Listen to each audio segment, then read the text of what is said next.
Kisah diawali dengan 5 remaja yang menyusuri jalan menuju konser di Dallas. Mereka bernama Kemper, Erin, Morgan, Andy, dan Pepper. Masing-masing dari mereka berpasangan, kecuali Andy yang begitu erat dengan boneka Pinata. Namun bukan sembarang boneka biasa. Di dalamnya terdapat baku haram memusingkan. Di tengah perjalanan, Kemper hampir menabrak seorang wanita karena terlalu fokus menikmati bibir lembut Erin.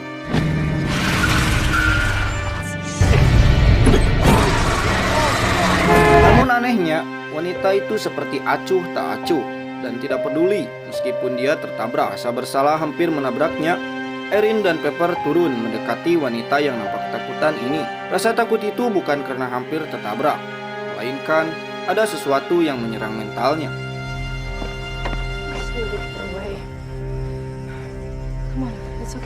Mereka berencana untuk menolong membawa kembali pulang. Saat ditanyai, dia hanya menangis lalu mengatakan mereka semua mati. Mendengar itu membuat semuanya ketar-ketir. Ketika melewati pabrik pemotong daging, dia kembali mengatakan mereka salah jalan, lalu merebut kendali mobil.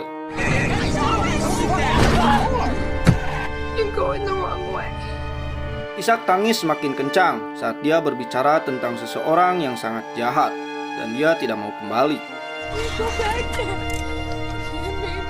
Sebuah pistol dia keluarkan dari balik daster lusuh yang dikenakan, lalu mengatakan, "Kalian semua akan mati."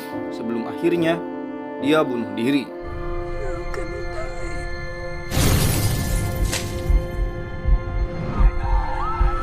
Suasana menjadi histeris. Kepanikan menyelimuti kelima orang itu. Mereka tidak menyangka akan melihat secara langsung kematian tragis untuk pertama kalinya.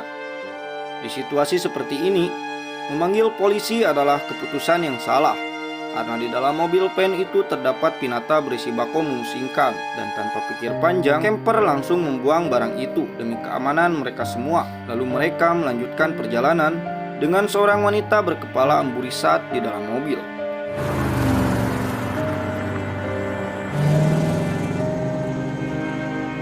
Tidak jauh dari situ terdapat pom bensin dengan nenek tua perokok penjaganya. Kemper meminta dipanggilkan sheriff setempat untuk melaporkan kejadian si wanita. Menurut si nenek, kejadian itu sudah menjadi hal biasa di tempat ini dan sheriff tidak bisa datang, lalu meminta untuk menemuinya di daerah Crawford Mill.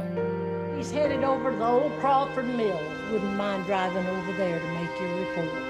Perjalanan dilanjutkan ke tempat di mana mereka akan bertemu dengan sheriff. Aroma bau busuk dari kepala amburisat sudah mulai tercium hingga mereka tiba di suatu bangunan tua. Namun di situ mereka tidak menemukan sheriff. Andy yang tidak ingin ribet meminta membuang tubuh si wanita, lalu melanjutkan perjalanan. Kan tetapi, usulan itu ditolak oleh Erin dan Pepper dengan alasan kemanusiaan. Perbedaan pendapat ini diselesaikan menggunakan pengambilan suara.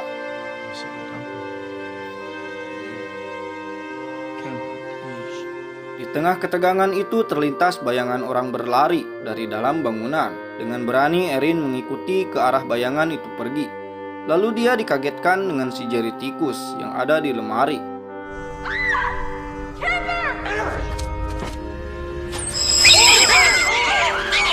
Kemudian terdengar suara aneh yang ternyata seorang anak kecil berpenampilan lusuh duduk di pojokan.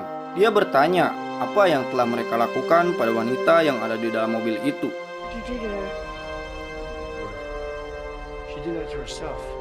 Anak ini bernama Jedidiah. Entah dari mana asalnya. Dia memberitahu bahwa sheriff ada di rumah sedang menikmati minuman. Lalu Kemper dan Erin pergi menyusuri hutan belantara menuju rumah sheriff.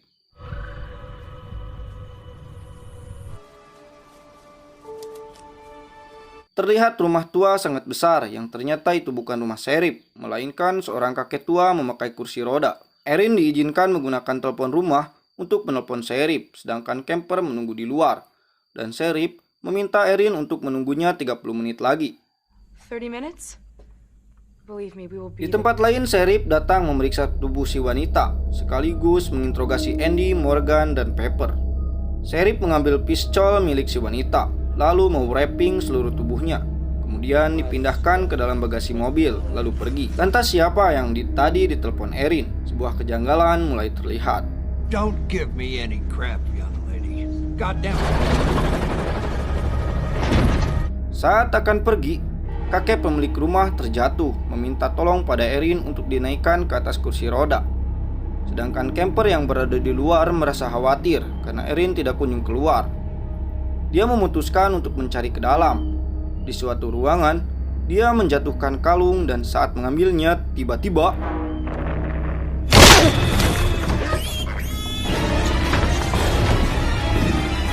Erin mendengar suara gaduh itu, kemudian mencari camper, tetapi tidak menemukannya. Dia menyangka camper telah kembali dan meninggalkannya sendiri.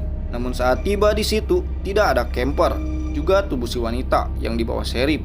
Tanpa rasa curiga, keempat orang itu pergi mencari camper.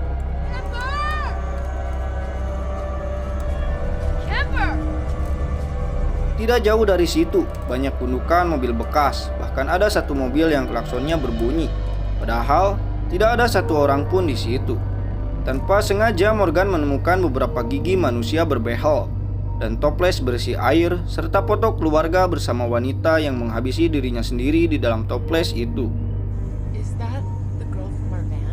Kembali ke si camper yang berada di suatu ruangan sangat aneh bersama seorang lelaki bertubuh besar dan berwajah mengerikan. Dia adalah psikopat yang sering disebut Leatherface.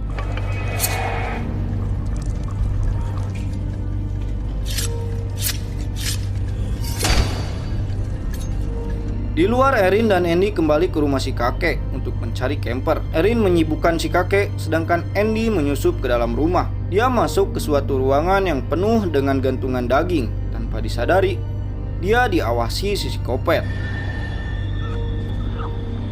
Ketika dia melihat isi kulkas, barang yang di atasnya terjatuh. Erin yang mendengar itu langsung masuk, diikuti si kakek yang terlihat marah karena mereka masuk tanpa izin. Si kakek mengetukkan tongkatnya beberapa kali. Lalu tiba-tiba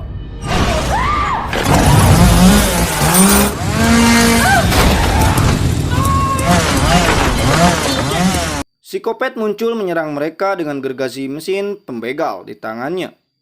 Andy menahan gergaji mesin dengan kunci letter T agar Erin bisa kabur. Saat psikopat lengah, Andy berlari ke arah jemuran spray. Namun sayang, kaki Andy terkena sentuhan gergaji mesin.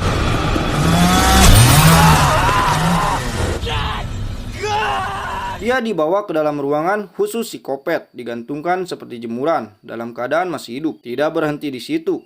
Sekepal garam dioleskan tepat di luka sentuhan gergaji. Sungguh permainan yang mengandung teriakan.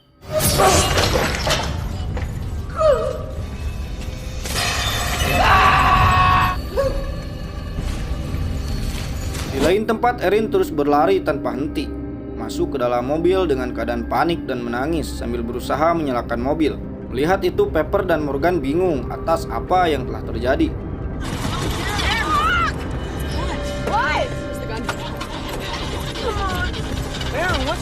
Ketakutan pudar saat Sheriff datang, namun bukan pertolongan yang ada, melainkan bertambahnya masalah ketika Sheriff melihat puntung bako memusingkan. Erin berusaha menjelaskan apa yang telah terjadi, tapi Sheriff tidak memperdulikannya dan malah menuduh mereka yang menghabisi wanita itu. I think your boyfriend shot that little girl. He's fucking killing him. Why won't you listen to her? Morgan dibawa ke dalam mobil, dititah memperagakan bagaimana kejadian itu sebenarnya dengan menggunakan pistol yang digunakan si wanita. Dalam kondisi itu, Morgan sangat ketakutan ketika dia harus memasukkan pistol ke dalam mulut dan menarik pelatuknya. Yes. And what she did? Shot herself. Saat Sheriff lengah, Morgan malah mengarahkan pistol itu pada Sheriff. Melihat itu, Erin meminta untuk meletakkan pistol dan Pepper kebalikannya. Namun Sheriff dengan lantang berteriak, "Lakukan saja. Jika dia melakukannya, berarti mereka telah bersalah." Dan inilah yang dilakukan Morgan. Pistol yang diberikan itu kosong. Sheriff hanya memberikan tes saja. Dengan ini, keputusan Sheriff akan membawa Morgan, serta diam-diam dia mengambil kunci mobil mereka. Di perjalanan, Morgan menjawab pertanyaan dengan lemas. Lalu Sheriff menghubungi seseorang, memberitahukan keberadaan Erin serta Pepper di Crawford Mill. Crawford Mill. Those two fellas are good. Erin berusaha memutar lubang kunci menggunakan pisau, namun gagal. Lalu dia mencoba untuk mengkonsletkan kabel, dan dia berhasil menghidupkannya. Tapi saat mobil bergerak, ternyata bannya terlepas. Tidak lama berselang, psikopat datang menyerang. Erin sempat tertangkap. Pepper yang di sampingnya langsung kabur. Dengan cepat, dia dikejar psikopat, hingga akhirnya Pepper menjadi dua.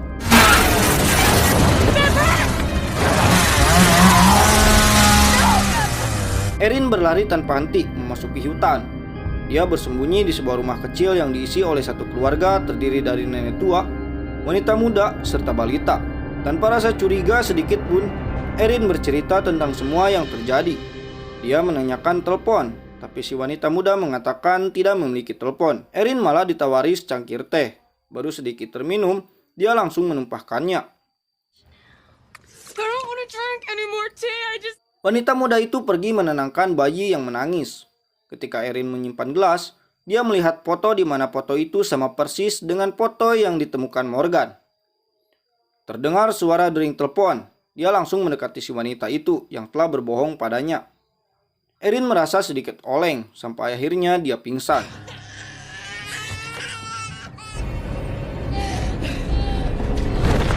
Saat terbangun, dia sudah berada di suatu rumah yang berbeda dan ternyata Sheriff salah satu dari mereka. Satu keluarga ini merupakan psikopat berdarah dingin. Erin tidak bisa berbuat banyak ketika dia dibawa oleh psikopat Leatherface ke ruangannya. Give her some room. Di bawah dia melihat berbagai macam barang aneh, berbagai koleksi menyeramkan psikopat. Terlebih lagi Erin melihat Andy tergantung. Dia mencoba menyelamatkannya, namun sangat sulit bagi wanita mengangkat tubuh lelaki. Dalam situasi ini, Andy sudah menyerah. Dia meminta Erin untuk segera mengakhirinya.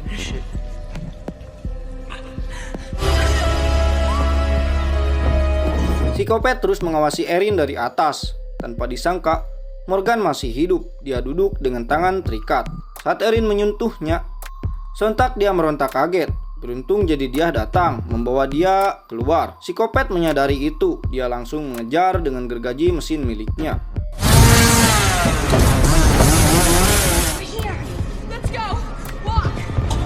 Aksi kejar-kejaran terjadi. Ketika mereka melewati tangga, kaki Morgan terperosok. Psikopat sangat dekat dengan mereka. Saat akan menyerang, mesin gergaji mati. Itu memberi sedikit waktu untuk mereka lolos. Jadi dia berperan sangat besar dalam proses kabur ini. Dia menarik psikopat yang akan menarik Erin.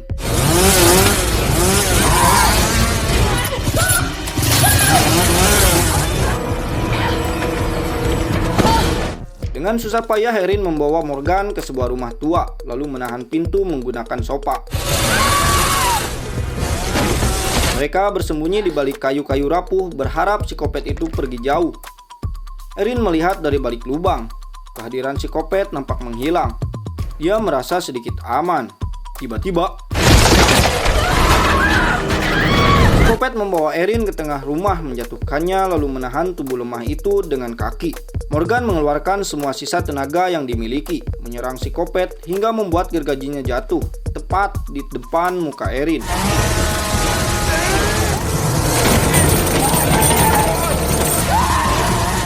Setelah sepersekian detik saja, wajah cantik itu akan hilang. Kedua orang itu menyerang psikopat, namun apalah daya. Dia lebih beringas hingga membuat Erin terpental.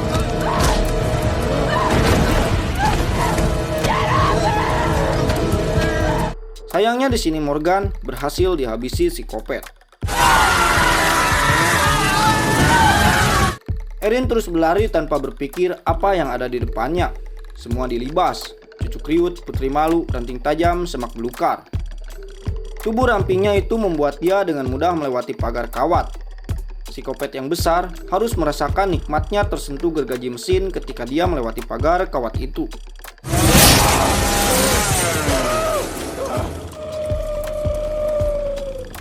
Tiba di pinggir jalan, dia melihat sebuah mobil, sempat berhenti, namun mobil itu kembali melaju menjauhinya. Erin kembali berlari, kini dia memasuki bangunan perdagingan. Di situ dia bersembunyi, melepas sedikit rasa lelah. Tiba-tiba, Erin berhasil lolos dari sergapan itu. Dia terus maju ke dalam, membuka sebuah pintu lalu memasukinya. Ruangan itu tempat penyimpanan daging atau lemari pendingin berukuran besar. Erin kembali lolos dari sergapan. Dia berlari kembali mengambil pisau daging, lalu bersembunyi di dalam loker. Saat psikopat melewatinya, dia berteriak. Satu persatu, pintu loker dibuka oleh psikopat. Erin menyiapkan dirinya untuk menyerang psikopat. Saat lengah, Erin menyerang tanpa ampun.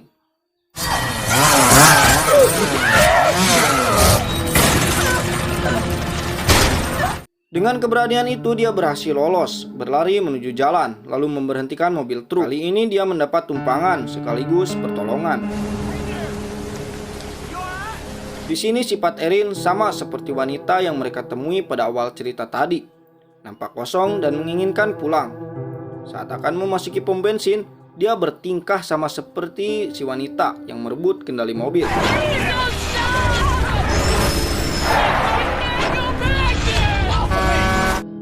Sopir truk keluar lalu meminta pertolongan pada keluarga psikopat itu. Diam-diam Erin berlari melewati jalan belakang lalu berusaha menghidupkan mobil. Bersamaan dengan itu, Sheriff mendekati truk dengan pistol di tangan. Sheriff semakin dekat saja, dan saat dia membuka pintu, tiba-tiba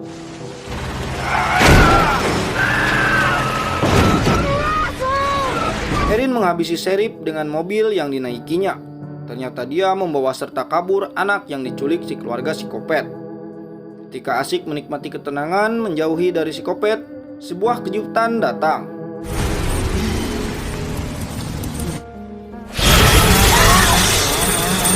Beruntung Erin di dalam mobil, dia melanjutkan perjalanan menuju pagi yang tenang. Film diakhiri dengan dokumentasi dua polisi yang masuk ke dalam rumah psikopat yang ternyata bernama Thomas Hewitt. Saat mereka menjelaskan setiap temuannya itu, tiba-tiba mereka diserang. Tempat kediaman Hewitt belum benar-benar diamankan sampai kedua orang kepolisian itu terluka parah. Tamat. Jangan lupa like, komen, dan subscribe.